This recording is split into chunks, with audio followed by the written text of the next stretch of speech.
Futebol de Verdade com António Tadeia.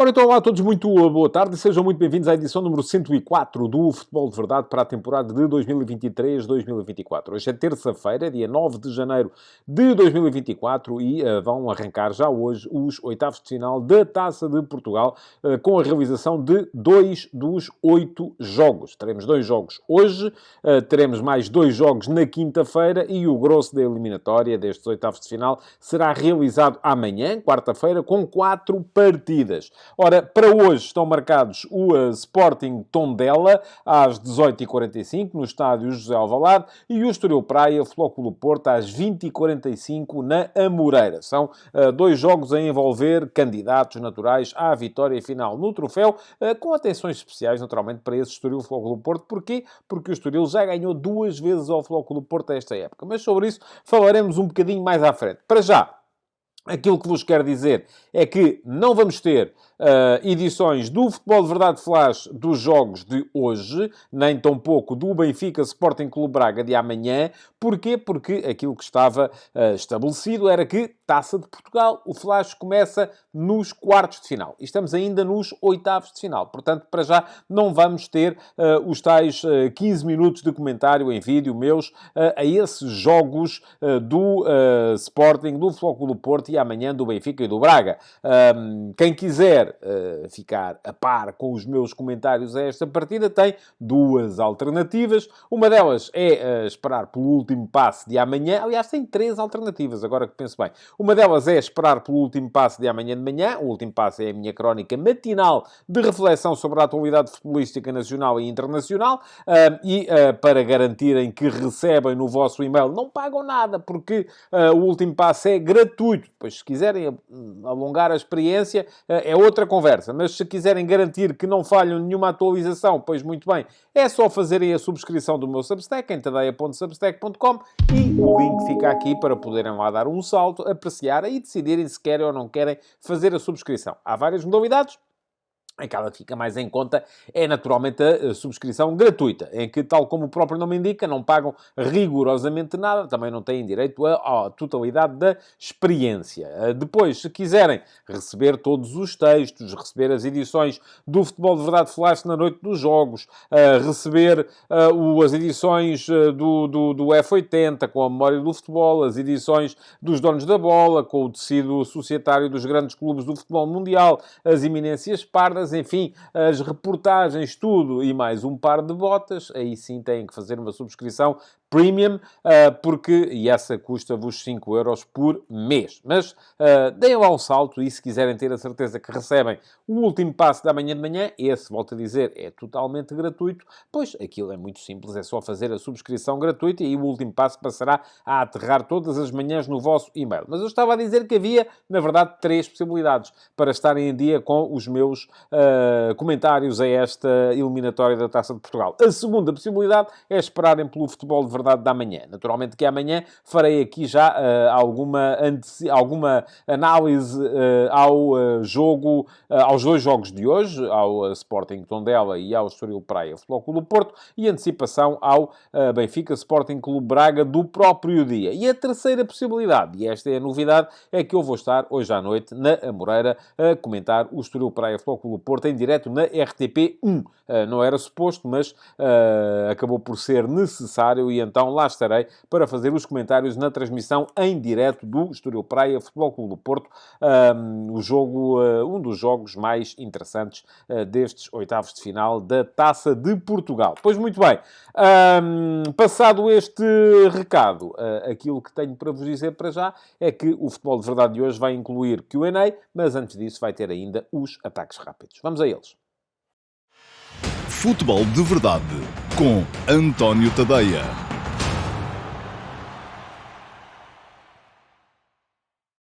Os ataques rápidos de hoje começam, como começam sempre, com o futebol de ontem. Vamos lá então. O que é que tivemos ontem para assinalar?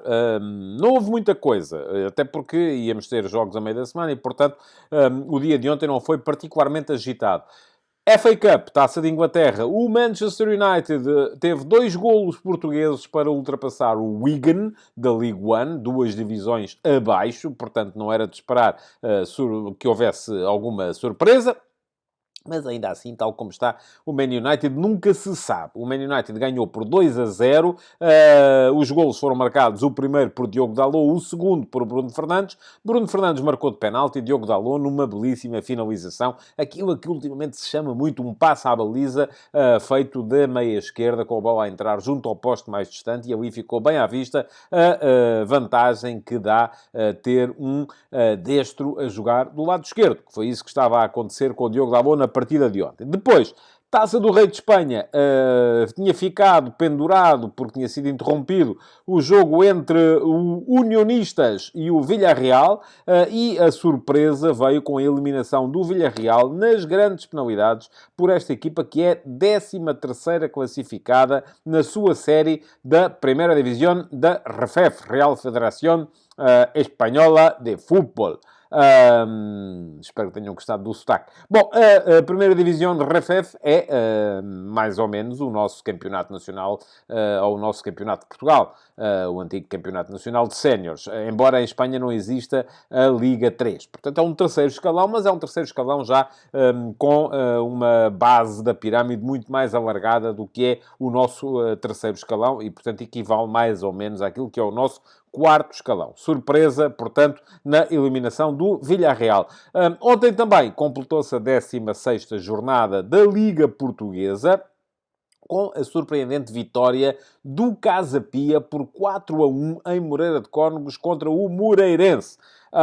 Foi um jogo engraçado de ver, um jogo em que houve vários destaques. Olha, por exemplo, Rafael Brito, que se estreou no meio-campo da equipa do Casa Pia, e o Casa Pia está ali em permanente modificação do seu par de médios, agora ficou sem o Benny Mukenda, que foi para a Cannes, mas de qualquer maneira tinha lá o Samuel Justo e mostrou também o Rafael Brito, jogador da formação do Benfica, que já passou no Marítimo, sempre sem grande destaque, mas que ontem se estreou na equipa do Casa Pia e fez logo 2 assistências. Embora a primeira, enfim, não possa bem ser contada uma assistência, porque a bola ficou ali no Yuki Soma e depois o remate ainda foi um bocadinho um chouriço, desviou no defesa para atrair o guarda-redes do Moreirense. Depois, também estreia a titular do Mateus Ayaz, do Moreirense, avançado, que confirma que aparentemente André Luiz vai mesmo embora, porque foi titular, primeiro jogo a titular deste atacante que já estava na equipa do Moreirense, depois de ter passado pelo futebol espanhol, e na estreia a titular fez um golo, aliás, colocou o Moreirense em vantagem. Mas, de resto, aquilo que o jogo nos mostrou foi um bocadinho que aquela capacidade defensiva do Moreirense ontem não apareceu, não compareceu, e foi o Casa Pia quem acabou por prevalecer, impedindo que o Moreirense se aproximasse do Vitória Sport Clube na tabela classificativa, embora continue ainda assim a ocupar a 6ª posição, e é uma posição excelente para o Moreirense. Muito bem, futebol de hoje. Já vos disse, vamos ter daqui a bocadinho, 18h45, Estádio José Alvalade, Sporting Tondela. É um bocadinho a repetição do jogo que já tinha sido realizado para a Taça da Liga, mas em Tondela. Em Tondela o Sporting ganhou sem dificuldades, embora o Tondela tenha ameaçado na ponta final, ainda assim com um golo, mas sem grandes problemas para o Sporting. Nesse dia apresentou uma equipa secundária. Hoje deverá fazer mais ou menos a mesma coisa. Aquilo que se espera é que Ruben Amorim aproveite para nivelar um bocadinho ali os minutos da sua equipa. Depois, às 20h45, então aí sim, e no Sporting, a expectativa para ver se estreia ou não o Rafael Pontelo, o tal jovem defesa central que o Sporting contratou no Leixões, na Liga 2. Também a possibilidade do regresso de Coates, que Ruben Amorim já disse que em princípio fará uns minutos. Não muitos, mas uns minutos. Depois, às 20h45, o ponto alto do dia de hoje, que é esse Estoril Praia Futebol Clube do Porto. E ponto alto porquê? Se o Estoril acabou de apanhar 5 do Sporting, ponto alto porque o Estoril esta época já ganhou 2 vezes ao Futebol Clube do Porto. Ganhou por 1-0 no Dragão, em jogo de campeonato, com o livro do Jordan Olsgrove, mesmo na ponta final, no jogo em que o Porto esteve quase sempre por cima, mas o Estoril mostrou qualidade na forma forma de sair, e depois 3-1 na Amoreira, precisamente em jogo da Taça da Liga, jogo que afastou o Futebol Clube do Porto da Final Four da Taça da Liga, portanto, jogo que o Porto não tinha interesse rigorosamente nenhum em perder. Perdeu por 3-1, ficou fora da Final Four, é o Estoril quem vai estar na Final Four da Taça da Liga, e hoje tem a possibilidade de, defrontando pela terceira vez esta época o Futebol Clube do Porto, que se voltar a ganhar, não só seguir para os quartos de final da Taça de Portugal, como tornar-se a única equipa para já que teria ganho, nesse caso, 3 vezes ao Futebol Clube do Porto. Neste momento está lá em cima, a par do Benfica e do Futebol Clube Barcelona, equipas que já ganharam 2 vezes ao Futebol Clube do Porto. Para o Porto, este é um jogo fundamental, e é um jogo fundamental não só porque vale a continuidade de uma competição, mas também porque é a forma de a equipa subir um bocadinho do ponto de vista moral, do ponto de vista mental, para o jogo que vai ser fundamental em termos de campeonato, que é o jogo contra o Sporting Clube Braga no próximo fim de semana.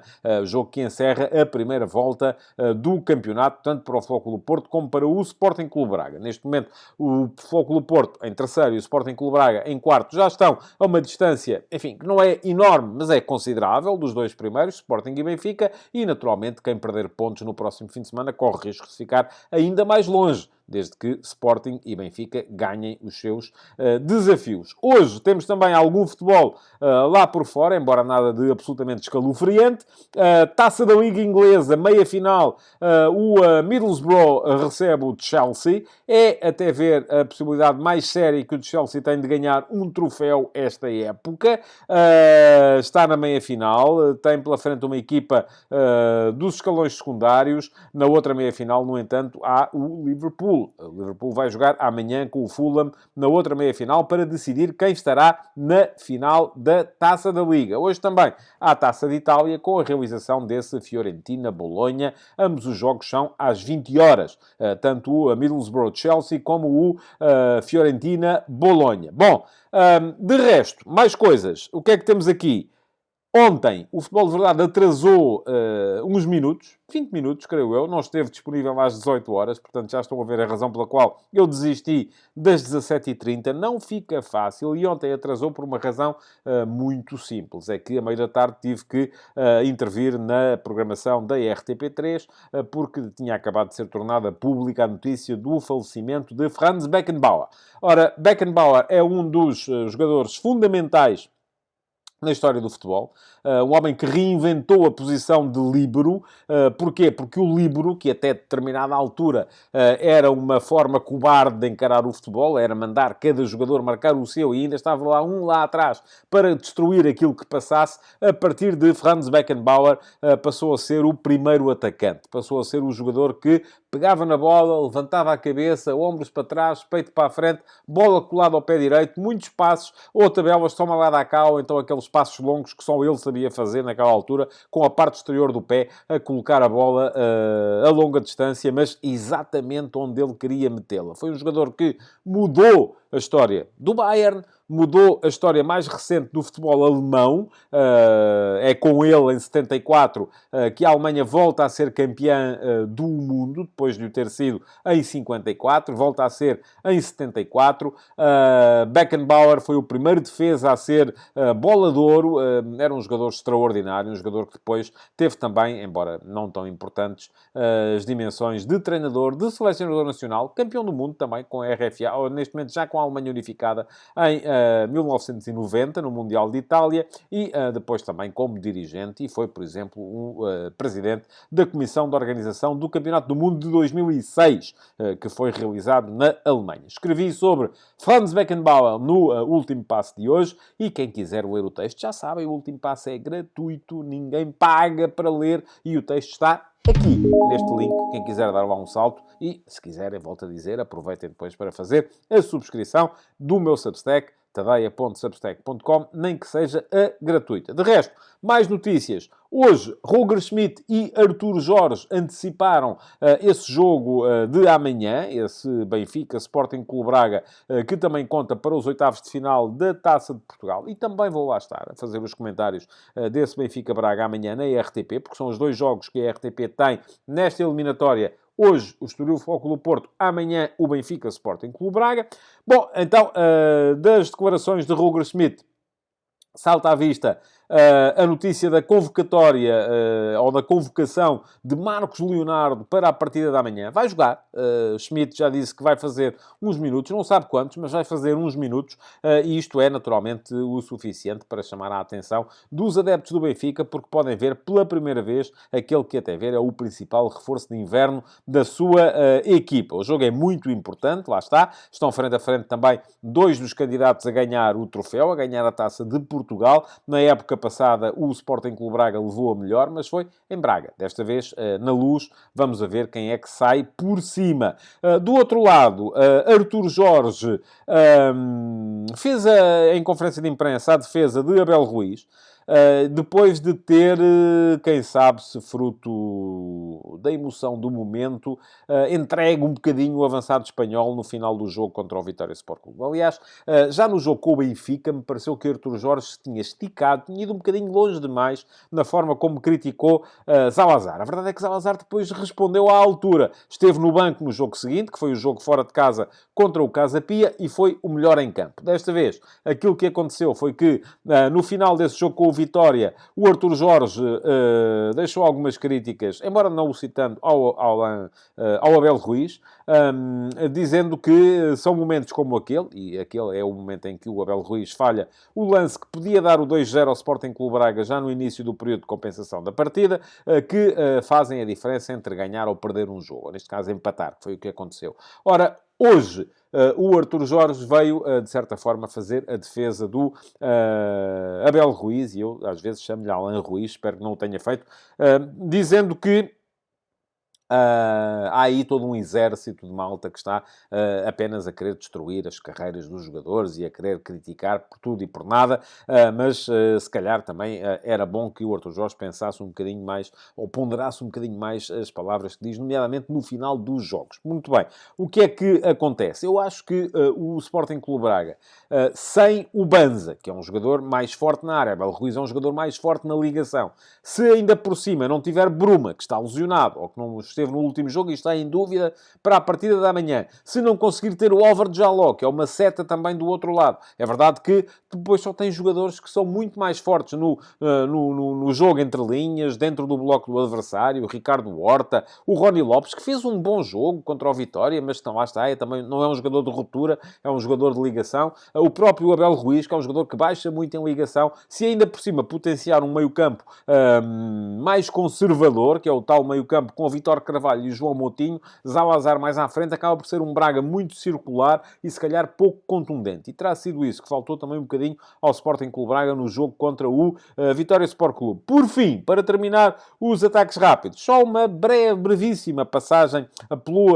mercado, para vos dizer que já é oficial a contratação de Vasco Fernandes pelo Grupo Desportivo de Chaves. Vasco Fernandes estava no Casa Pia, que o Estrela da Amadora oficializou também a chegada do argentino Lionel Buca, não conheço o jogador, mas estaremos cá para ver, que no plano internacional, Jordan Henderson, o antigo capitão do Liverpool, está neste momento já fartinho da Arábia Saudita, quer vir embora do Al Ittifaq, e que aquilo que é a equipa que é treinada pelo Steven Gerrard, outra antiga glória do Liverpool, e que inclusive é como o facto, isto é complicado de encarar pela razão que se segue, é que Jordan Henderson foi para a Arábia Saudita, há um programa qualquer que faz com que, desde que ele lá ficasse 2 anos, todo o dinheiro que ele lá ganhasse seria isento de impostos, mas querendo ele voltar mais cedo, vai ter que pagar imposto sobre rendimento, sobre todo o dinheiro que ganhou nestes primeiros 6 meses. Portanto, ele não só vai prescindir daquilo que iria ganhar no resto do contrato, como vai também prescindir de parte daquilo que já ganhou para trás, porque vai ter que o entregar ao IRS britânico. Vamos a ver, fala-se no Celtic de Glasgow, já colocaram também a questão ao Jürgen Klopp, não me parece que ele possa regressar ao Liverpool, até porque já não tem o nível necessário para tal. Por fim, última nota para a oficialização de Fernando Santos no Besiktas e para os rumores que começam aí a circular de jogadores portugueses para integrarem o plantel do clube de Istambul. Um deles é Renato Sanches, que está aparentemente em fim de linha Roma e poderá ir parar então ao Campeonato da Turquia e ao Besiktas. E o outro, imaginem, é Ricardo Quaresma, que pode voltar ao ativo e ele é ainda hoje adorado pelos adeptos do Besiktas e basta seguirem o Ricardo Quaresma em qualquer rede social, sempre que ele publica alguma coisa e verem a quantidade de comentários que aparecem em turco de gente que lhe continua a pedir todos os dias para ele voltar ao Besiktas. Parece que há a possibilidade, nem que seja ínfima dele, lhes fazer a vontade. Eu, por mim, fico curiosamente à espera. Bom, vamos embora. Ainda há Q&A hoje e, portanto, é o que vem aí a seguir. É a minha resposta a duas perguntas vossas. Uma deixada aqui mesmo, numa das últimas duas edições do Futebol de Verdade, porque ontem não houve Q&A, e, portanto, eu para hoje fui respigar perguntas que sobraram da última sexta-feira e perguntas de ontem. Escolhi uma de todas estas e ainda uma pergunta que chega da chatroom Perguntas do Discord, no meu servidor de Discord, ao qual acedem, já sabem, todos os subscritores premium do meu Substack em tadeia.substack.com. Vamos a isso ao Q&A. Futebol de Verdade com António Tadeia.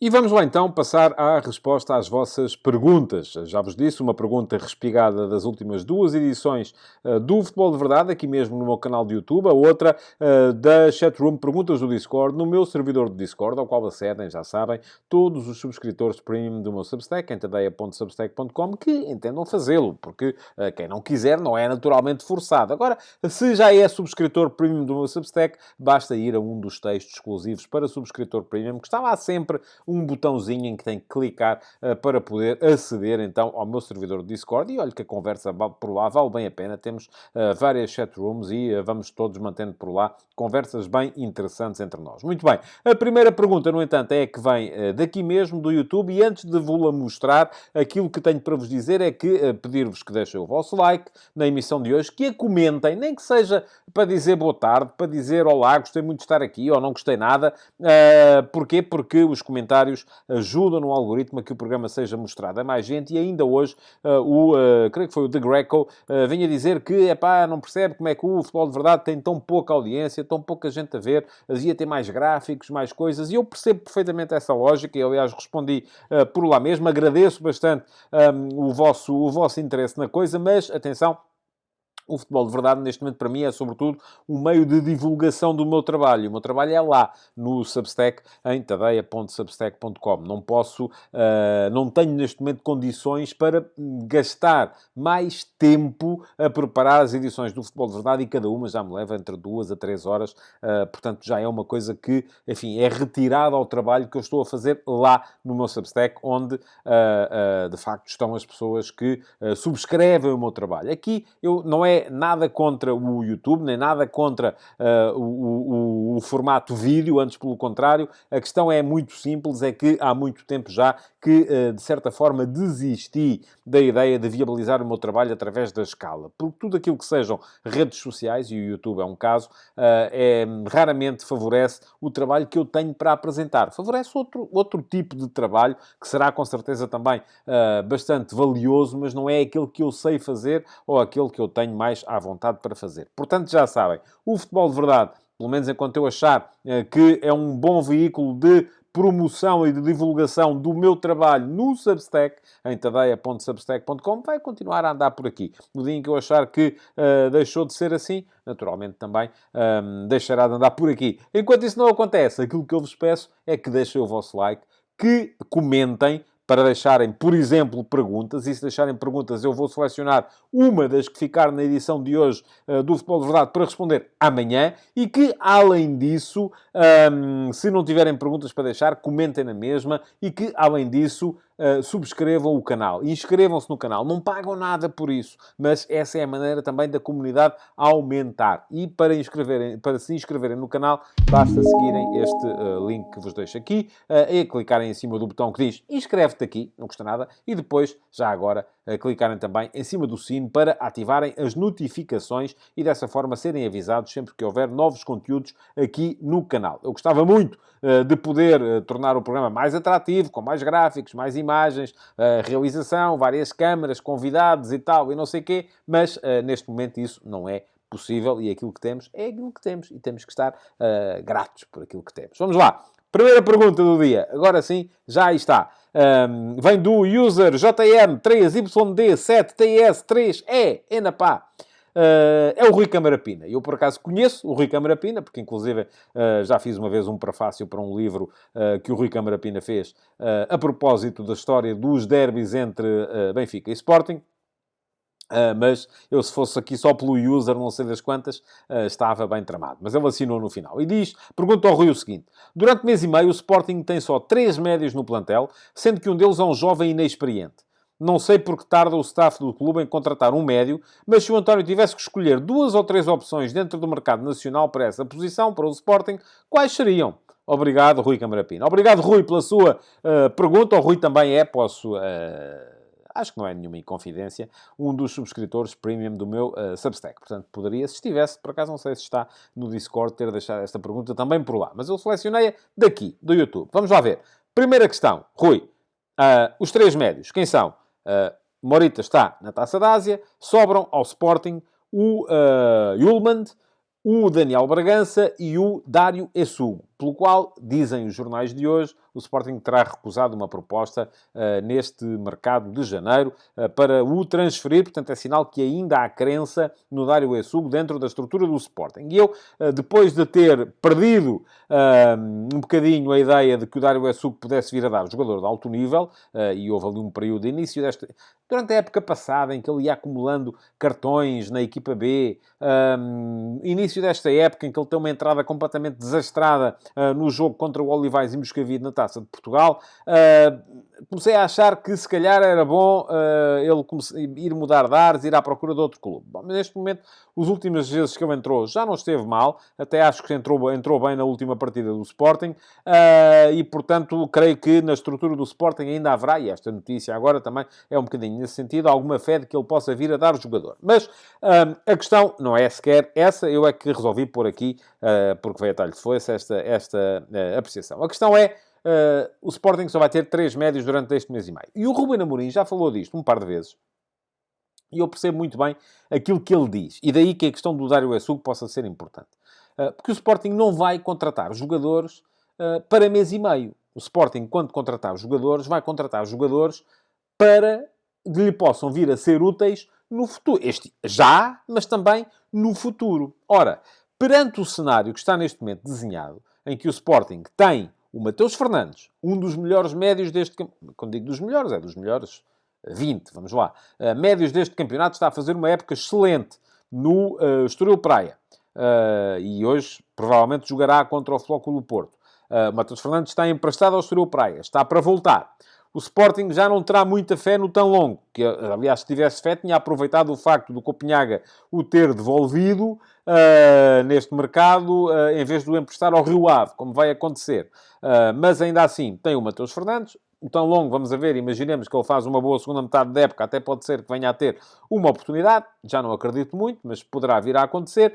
Tem o Samuel Justo, no Casa Pia, não se impôs ainda como titular, mas quem sabe um dia pode ser que e tal, e não sei o quê, e portanto o Sporting tem ali uma série de opções que a partir de julho poderão estar de volta ao plantel. Portanto, não fará muito sentido, quando já se tem Bragança, Yulmand e Morita, ir contratar um médio que possa vir... Porque se vier um médio de topo, e vamos supor que o Sporting tinha dinheiro para gastar num jogador, e pode escolher entre contratar um defesa central, um médio ou um ala, que parece que é isso que o Sporting quer, se calhar o que faz mais sentido é...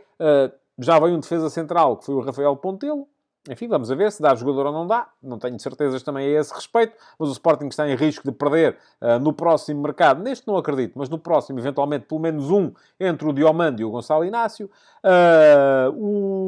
E se calhar a ideia do Ruben Amorim é mais de pedir um ala do que pedir um médio. Porque contratar um médio de topo neste momento, deixá-lo-ia no próximo verão com 3 médios de topo para 2 posições. E até me podem dizer, e qual é o problema? Há mais competitividade. Verdade. Só que não é essa a lógica do projeto do Sporting. A lógica do projeto do Sporting, eu já a defini aqui várias vezes, como sendo um bocadinho uma gestão de escassez. É preciso arranjar espaço para que quem está a subir possa ter espaço para jogar ou a esperança de jogar. E neste momento o Sporting precisa de gerar um contexto que permita ao Dário Essugo ter a esperança de jogar, que permita ao Mateus Fernandes ter a esperança de jogar e a possibilidade de jogar quando voltar do Estoril na próxima época. Portanto, isto para lhe dizer o quê?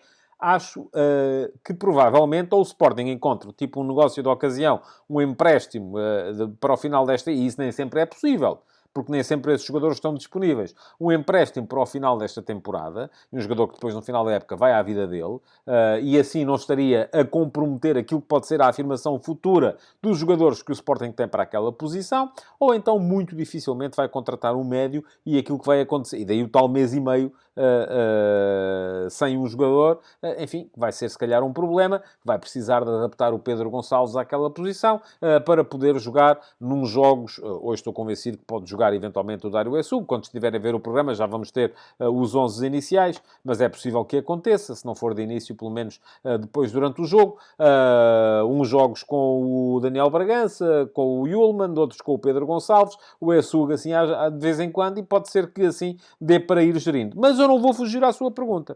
E vou-lhe dizer, na Liga Portuguesa, quem são os médios que eu identifico que poderiam eventualmente vir a ser interessantes para o Sporting poder vir a contratar. E quem diz o Sporting diz outro clube qualquer. Uma solução...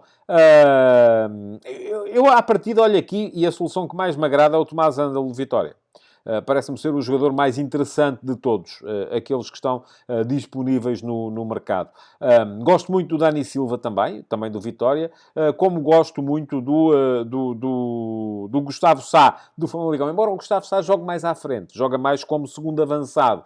Será que seria reconvertível em segundo médio? É possível, enfim. Mas são 3 jogadores que me enchem as medidas. Num outro perfil... Zaidu Yusuf, do Famalicão, embora seja um jogador que, do ponto de vista tático, eu acho que precisa de melhorar. Porque é um jogador que, neste momento, está, e parece-me, demasiado viciado no jogo longo. É um jogador que tem que começar a saber alternar mais jogo longo com jogo curto.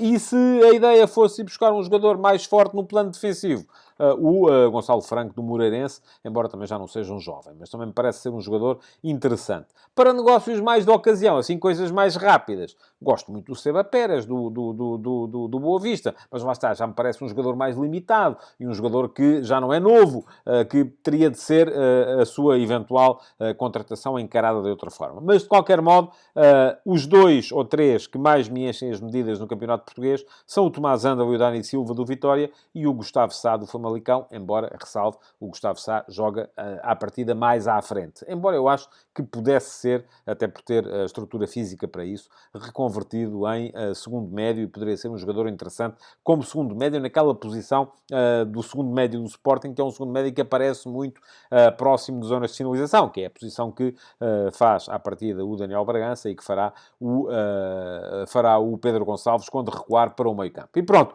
respondida à pergunta do Rui Câmara Pina, passamos para a segunda questão de hoje, que é a pergunta que vem do meu servidor de Discord. E já sabem que ao meu servidor de Discord acedem os subscritores premium do meu Substack em tadeia.substack.com que queiram vir a fazê-lo. A que escolhi para hoje é esta do Luís Mendes, e o Luís Mendes pergunta o seguinte: bom dia a todos e votos de bom ano de 2024. Gostava de saber a sua opinião sobre a adaptação do Morato a defesa esquerdo. A mim surpreendeu-me e surpreende-me a cada dia. No último jogo até arrancadas pela esquerda fez. Estará encontrado o defesa de que o Benfica necessita? Luís, eu não sei se é o defesa esquerdo que o Benfica necessita.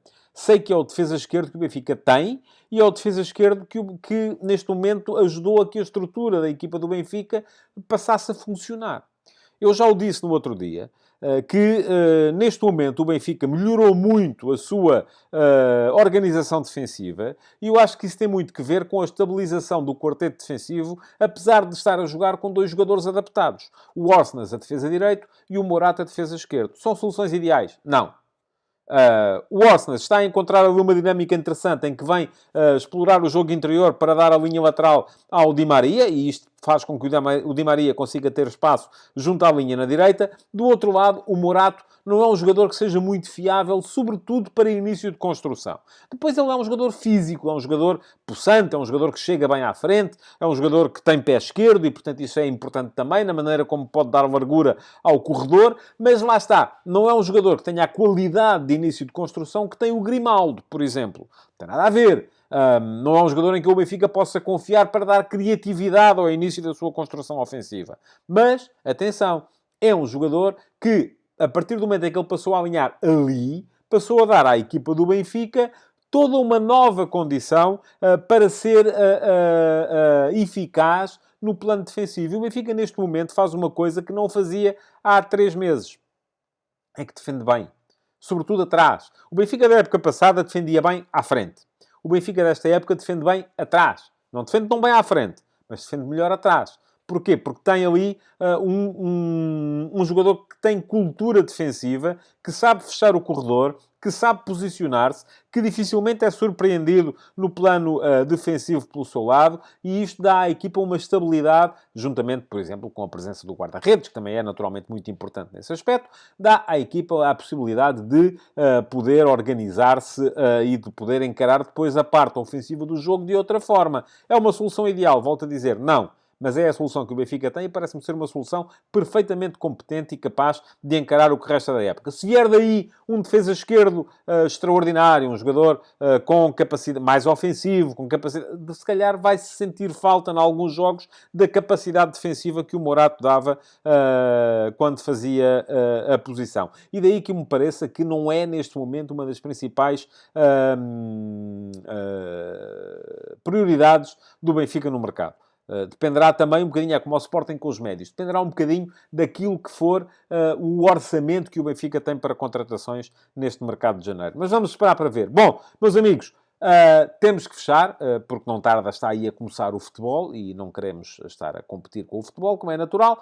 Já sabem que o Futebol de Verdade volta amanhã, às 18 horas, aqui outra vez, no meu canal de YouTube. Inscrevam-se no canal e apareçam amanhã para mais uma edição. Futebol de Verdade